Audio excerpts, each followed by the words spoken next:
Friends, welcome to my channel. तो इस video में हम फूड प्रोडक्शन का सैंपल पेपर 1 करेंगे। पहला क्वेश्चन है, पत्र के माध्यम से प्रेषक से सूचना प्राप्त करने के लिए निम्नलिखित में से किस विधि का उपयोग किया जाता है। तो यदि हम किसी से पत्र प्राप्त करेंगे तो हम उस सूचना को कैसे प्राप्त करेंगे अपने पास, तो पढ़कर ही तो हमें पता चलेगा उस पत्र में क्या लिखा है। तो इसका आंसर हो जाएगा पढ़ना। मैं मार्क कर देता हूँ, इसका आंसर हो जाएगा पढ़ना। फिर अगला क्वेश्चन, मौखिक संचार का सही उदाहरण चुनें। एक रिपोर्ट, समाचार पत्र, नोट्स, आमने सामने बातचीत। तो इसका सही उदाहरण है आमने सामने बातचीत।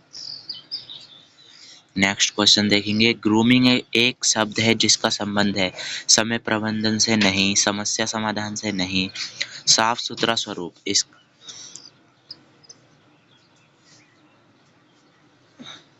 इसका संबंध है साफ सुथरे स्वरूप से। क्या हो रहा है? फिर जीपीएस का मतलब क्या होता है, जीपीएस की फुल फॉर्म बतानी है। तो इसका होगा ग्लोबल पोजिशनिंग सिस्टम, जीपीएस की फुल फॉर्म। ये बार क्या हो। फिर उससे आगे देखेंगे हम, उद्यमिता का मुख्य उद्देश्य क्या है। लाभ कमाना, ग्राहकों की ज़रूरतों को नवोन्मेषी ढंग से हल करें, उपरोक्त दोनों, उपरोक्त में से कोई नहीं। तो जो उद्यमिता है उसका मतलब दोनों ही है, एक तो पैसे कमाना और दूसरा जो ग्राहक है उनकी ज़रूरतों को पूरा करना। तो इसका आंसर हो जाएगा उपरोक्त दोनों। फिर से वही होने लगा।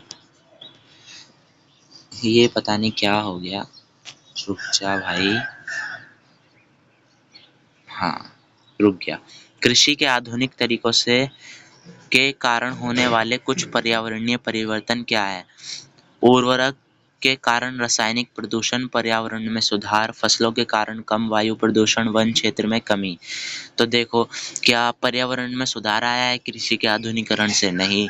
क्या वन क्षेत्र में कमी आई है? हाँ, आई तो है। लेकिन सबसे ज़्यादा परिवर्तन क्या हुआ है? तो परिवर्तन ये हुआ है कि कृषि के कारण रासायनिक उर्वरकों का प्रदूषण बहुत बढ़ गया है। फिर उसके बाद, दृश्य संचार के लिए उपयोग किए जाने वाले किन्हीं 4 सामान्य संकेतों के उदाहरण दीजिए। तो इसका आंसर नीचे है, मैं आपको दिखा देता हूँ।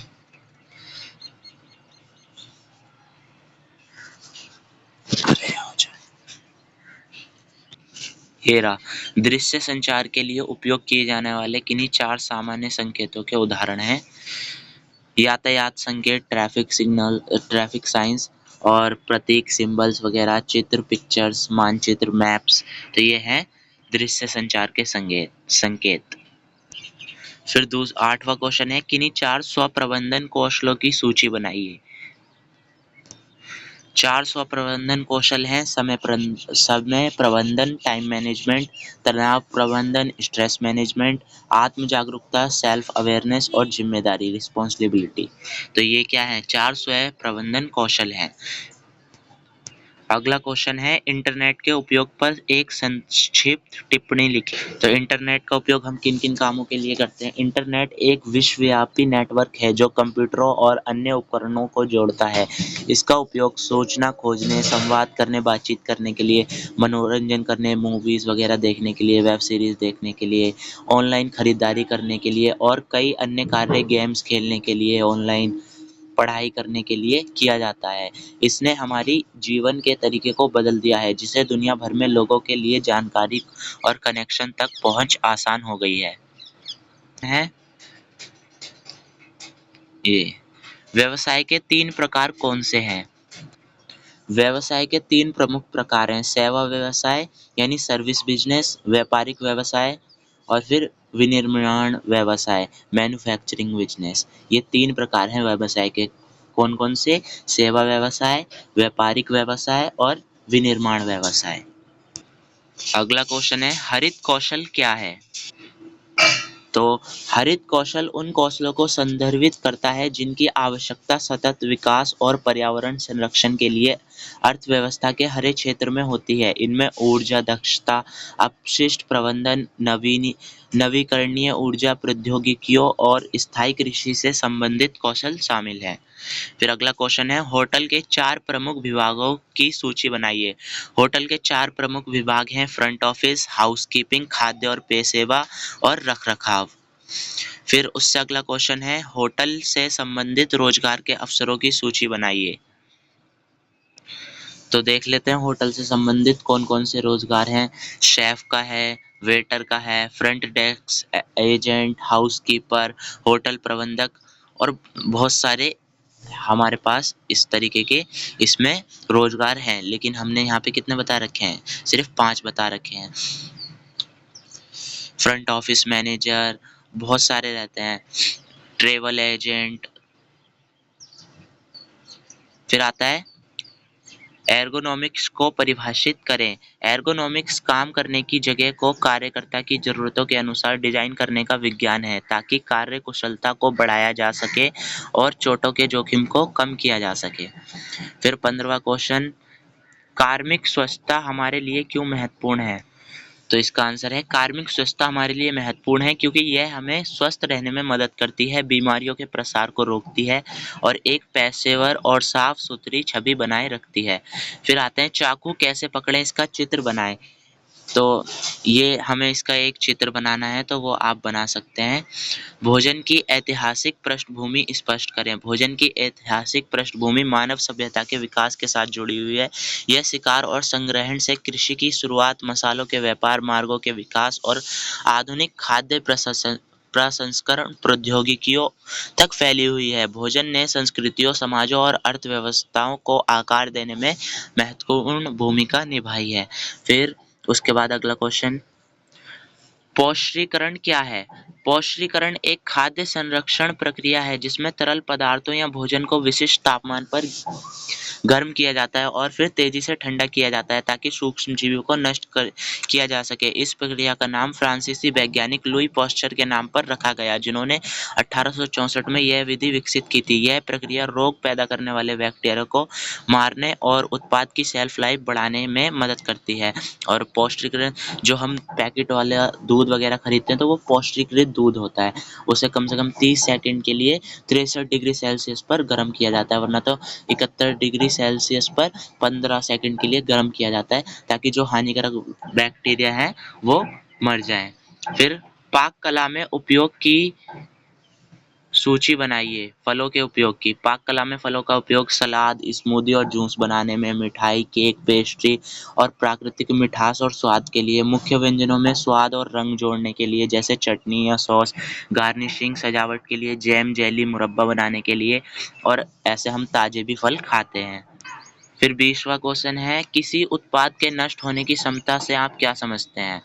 उत्पाद के नष्ट होने की क्षमता का अर्थ है वह गति या आसानी जिससे कोई खाद्य उत्पाद खराब हो जाता है, सड़ जाता है या उपयोग के लिए असुरक्षित हो जाता है। यह सूक्ष्म जीवों जैसे बैक्टीरिया, फफूंदी की वृद्धि, एंजाइमेटिक प्रतिक्रियाओं या रासायनिक परिवर्तनों के कारण होता है। अब 21वां क्वेश्चन है, रसोई का पदानुक्रम बनाइए। यानी रसोई में कौन कौन से लोग जो काम करते हैं उनके पद के अनुसार उनको क्रम में बताना है। सबसे पहले कौन होता है? एग्जीक्यूटिव शेफ होता है, कार्यकारी शेफ, ये पूरे किचन का हेड होता है। फिर आता है शेफ डी कुजीन, तो ये उससे नीचे होते हैं। नहीं नहीं नहीं, पहले कार्यकारी शेफ आता है, फिर उसके बाद सू शेफ आता है, फिर शेफ डी कुजीन, फिर उसके बाद chef D party, junior chef, chemist, फिर डिशवॉशर, किचन पार्टनर, हेल्पर, इन सब आते रहते। फिर पौधों और जानवरों से प्राप्त वस्तुओं की सूची बनाइए। तो पौधों से हमें क्या क्या मिलता है? फल, सब्जियां, अनाज, दालें, तेल, मसाले, चाय, कॉफी। जानवरों से प्राप्त दूध, अंडे, मांस, मछली, शहद, पनीर, मक्खन। अब अगला क्वेश्चन है, कौशल और ज्ञान के बीच अंतर बताइए। ज्ञान, यह एक सैद्धांतिक जानकारी है, तथ्य और समझ है जो शिक्षा या अनुभव से प्राप्त होती है। यह क्या और क्यों का उत्तर देता है। कौशल यह किसी कार्य को प्रभावी ढंग से करने की क्षमता है जिसे अभ्यास के माध्यम से सीखा और बेहतर बनाया जाता है। यह कैसे का उत्तर देता है। एक 5 सितारा होटल के विभिन्न विभागों को दर्शाने वाला एक चार्ट बनाइए। 5 सितारा होटल में कौन-कौन से विभाग होते हैं देख लेते हैं हम। फ्रंट ऑफिस होता है, हाउसकीपिंग विभाग, खाद्य और पेय सेवा, खाद्य उत्पादन, मानव संसाधन, बिक्री और विपणन, वित्त और लेखा, इंजीनियरिंग और रखरखाव। फिर उसके बाद सिक्योरिटी विभाग भी होता है। रसोई में सही दृष्टिकोण और व्यवहार की भूमिका स्पष्ट करें। सुरक्षा और स्वच्छता मानकों का पालन सुनिश्चित करता है। टीम वर्क और प्रभावी संचार को बढ़ाता है। ये तनावपूर्ण वातावरण में भी दक्षता और गुणवत्ता बनाए रखने में मदद करता है। सहकर्मियों और ग्राहकों के प्रति सम्मानजनक माहौल बनाता है। पेशेवर विकास और करियर की संभावनाओं को बेहतर बनाता है। फिर शेफ की वर्दी बनाएं और वर्दी के सभी भागों को लेबल करें। तो हम देखेंगे शेफ की वर्दी में क्या-क्या होता है। पहला तो शेफ की टोपी होती है, फिर उसके बाद नेक चीफ पसीना सोखने के लिए एक स्कार्फ वगैरह होता है। फिर उसके बाद एक एप वो होता है शेफ कोट या जैकेट, फिर एप्रन भी होता है, चेक पैंट होती है, सेफ्टी शूज होते हैं, ग्लव्स होते हैं। चाकू के प्रकार और उनके नाम। तो चाकू के प्रकार में देखो, पहला तो शेफ नाइफ आता है, pairing knife, utility knife, bread चाकू, बोनिंग चाकू, क्लीवर। एक अच्छे स्टोर की मुख्य विशेषताएं क्या हैं? वह स्वच्छता बनाए रखते हैं और संगठन उचित तापमान पर और नमी नियंत्रण करते हैं। सामान के रेस्टोर के लिए FIFO first in first out प्रणाली का पालन करते हैं। पर्याप्त वेंटिलेशन और प्रकाश व्यवस्था रखते हैं। कीट और कृंतक पर नियंत्रण रखते हैं। तो ये सब क्या है, एक अच्छे स्टोर की मुख्य विशेषता है। कार्यकारी शेफ के कर्तव्य और जिम्मेदारी लिखिए। रसोई के सभी कार्यों की योजना बनाना किसकी जिम्मेदारी है? कार्यकारी शेफ की। मेन्यू डिजाइन करना और लागत नियंत्रण सुनिश्चित करना, कर्मचारियों को काम पर रखना, उन्हें ट्रेनिंग देना, खाद्य सुरक्षा और स्वच्छता मानकों का पालन करवाना, ये सब। और आपूर्तिकर्ताओं के साथ संबंध बनाए रखना, इन्वेंटरी का प्रबंधन करना, ये सब किसके काम है? ये सब है शेफ के काम। जो मुख्य कार्यकारी शेफ होता है, एग्जीक्यूटिव शेफ के काम है ये। बस तो इस सैंपल पेपर में इतना ही है। अगले वीडियो में हम नेक्स्ट सैंपल पेपर करेंगे।